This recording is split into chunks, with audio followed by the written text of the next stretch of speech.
انت جيتي وخلاص بقيتي شخصيه عامه والناس كلها عرفت ان اسمك سميه، وانا من حقي بدل انت عرضتي نفسك ان انت تبقي قدام الناس كلها، من حقي اعرض صوره، اعرض كليب، اعرض اي حاجه اقول بيها وجهه نظري، بما ان انا ما دخلتش الحمام وراكي. انت متصوره على البلاج ومتصوره في الشارع، يعني كان في ناس كتير قوي شايفاكي وانت مش مكسوفه من الصور دي، وانا مش شايفه انها فيها حاجه ضرتك. انا شايفه ان اللي انت بتعمليه دلوقتي ده هو اللي هيضرك جدا، لان ما حدش خد حاجه على موبايلك، انت ما بتعرفيش اتبعت لنا ايه واحنا عرفنا ايه. طب نشوف الفيديو كده السوشيال، هي كانت متضايقه ولا مش متضايقه واحنا وكانت عايزه تمنع الحلقه ولا لا، نشوفه كده. ضربني، اخرج اروح معاه، مشي ورايا، واحد ابتدى يعكسني، ضربني، اخرج اروح معاه، مشي ورايا، واحد ابتدى يعكسني. فبضحك وراها وهي واقفه عادي خالص وماسكه الموبايل في ايديها، ما حدش خد منها موبايلها.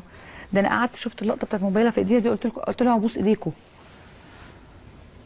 ولا حد خد موبايلها منها ولا حد عمل حاجه. كان بين الهوا، بصوا انا لابسه لبس الهوا، بين الهوا دي اوضه ايهاب جلال، بينها وبين الاستوديو خطوه، بين الهوا وبين دقيقه واحده. تاخد موبايلها امتى ولا عملنا منها ايه ولا خدنا منها ايه؟ انا بنصحك، يعني بنصحك لوجه الله، عايز تطلعي بطله اطلعي بطله زي ما انت عايزه. اتحرش بيكي، ضربك، ما موبايلها في ايديها يا عم، ما احنا حد جه كان ارجع لي. وهي لو في صور، يعني انا دلوقتي في صور على موبايلي ده ممكن يتسرق، ممكن يتاخد، ممكن يتعمل. طب تحبي اعرض الحاجات التانية اللي معايا تشوفي ممكن تبقى على موبايل ولا لا؟ طيب لو انا انسانه سويه، مش هقول ستريت جدا، هحط على موبايلي صور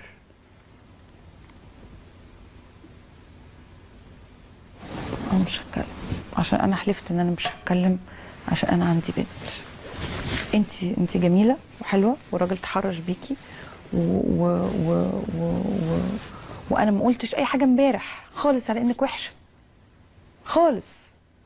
انا قلت ان انت مش منكسره ومش بتحكي الحكايه وانت متضايقه، وانا شايفه انك جريئه قوي وشايفه انك اكيد عملتي غلط تشجعه ان هو يعمل كده.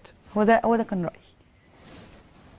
قاعده طالعه النهارده تقول منكسره وحطيت وشي في الارض وبعد ما كنت بطله. مش ملزما ان يطلعك بطله وانت مش بطله، مش ملزما يبقى كذابه.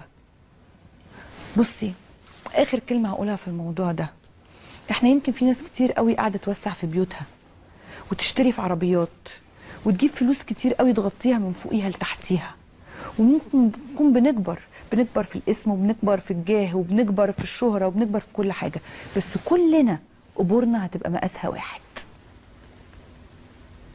كلنا، انا وانتي وهو واللي